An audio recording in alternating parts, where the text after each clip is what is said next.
Today's morning devotional. The rest Christ offers. Come unto me, all ye that labor and are heavy laden, and I will give you rest.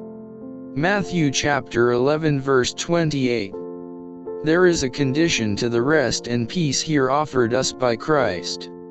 It is that of yoking up with Him. All who will accept the condition will find that the yoke of Christ will help them to bear every burden needful for them to carry.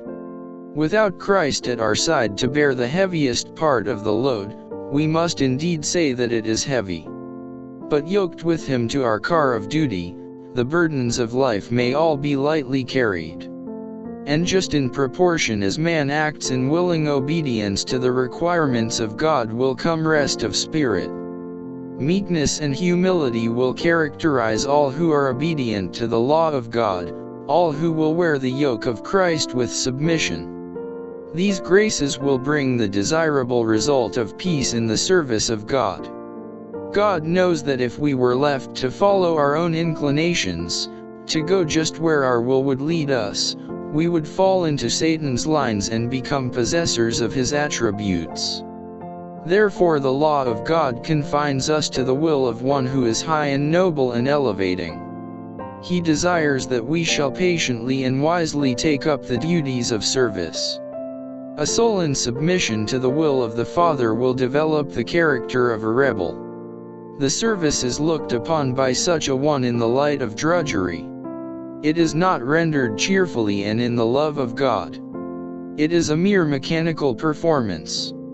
Such service brings no peace or quietude to the soul. God presents to the world two classes. For the one the wicked he says, there is no peace, Isaiah chapter 48 verse 22. Of the other, great peace have they which love thy law, and nothing shall offend them, Psalm chapter 119 verse 165. The Lord calls His yoke easy and His burden light. Yet that yoke will not give us a life of ease and freedom and selfish indulgence. The life of Christ was one of self-denial and self-sacrifice at every step. And His true follower, with consistent, Christ-like tenderness and love, will follow in the footsteps of His Master.